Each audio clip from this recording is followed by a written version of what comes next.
मैं 20 साल में गवर्नमेंट स्कूल में टीचर लग गई थी, लेकिन ऐसा बिल्कुल नहीं है कि मैं ब्रिलियंट थी। नहीं नहीं नहीं, बिल्कुल एवरेज स्टूडेंट थी, बिल्कुल एवरेज। बस मेरे पास भगवान की कृपा से एक मेरे अंदर स्किल थी, मैं मेहनत करने की आदी थी। मैंने 11वीं 12वीं में 7-7 8-8 घंटे पढ़ाई करने की आदत डाल ली थी।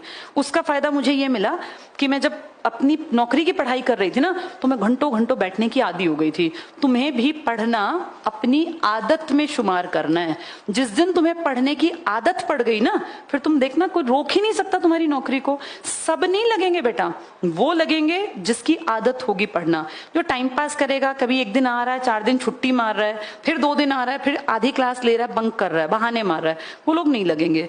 पढ़ना एक आदत बन जाए, लगातार पढ़ना है, लगातार सीखना है। मैंने आज क्या सीखा, मेरी पर्सनालिटी में क्या, आज मेरी नॉलेज में, इंफॉर्मेशन में क्या बढ़ोतरी हुई। जिस दिन तुम्हारा टारगेट ये बन गया, फिर तुम 1 साल 1.5 साल के अंदर कहीं ना कहीं अपनी जिंदगी सेट कर लोगे।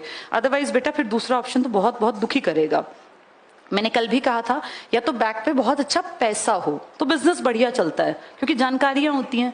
अगर कोई नॉर्मल परिवार से है जिसके बैक पे पैसा नहीं है ना, उसको अपने हाथ पर बहुत मारने के लिए भी टाइम नहीं मिलता।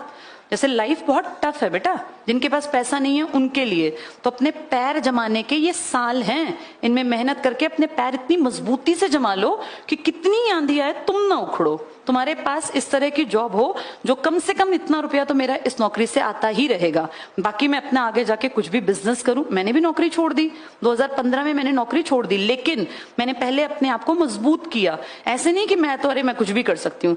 मेरे अंदर जो योग्यता है ये तो 2003 में भी रही होगी ना, ऐसा तो नहीं ना मैं बिल्कुल जीरो थी, लेकिन उस योग्यता को मैं सोचती कि नहीं मैं नौकरी ना करके कुछ भी करूं। आज मैं जो काम कर रही हूं ना बेटा, इसका बेस मुझे वहीं से मिला। अगर मैं जॉब में ना होती तो मेरे पैर कभी जम ही ना पाते, क्योंकि मेरे पास बैक पे तो कुछ था नहीं। मेरे पिताजी पढ़ाई तो सकते थे, वो मेरे ऊपर 10 लाख ले बेटा तो अपना कोचिंग सेंटर कर ले, ऐसे थोड़ी ना दे सकते थे। तो मैंने पहले अपने आप को मजबूत किया, पैसा कमाया। पैसा कमा के अगर आप वेस्ट भी कर दोगे ना, आपको दुख कम आएगा।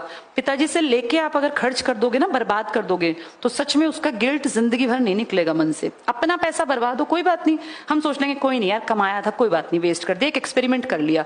किसी से उधार लेके पैसा एक्सपेरिमेंट मत कर लेना।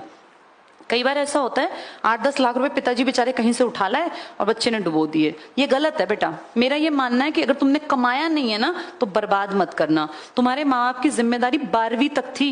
ग्रेजुएशन में भी मुझे ऐसा लगता है बच्चा अपने ट्यूशन पढ़ाए, पैसा इकट्ठा करे, अपनी फीस भर दे।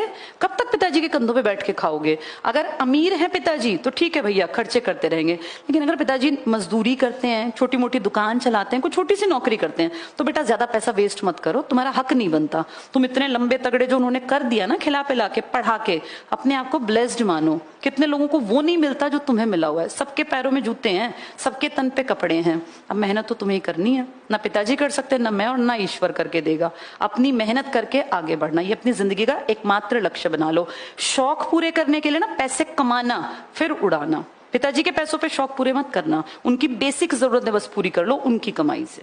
ठीक है, ऑल द बेस्ट बेटा।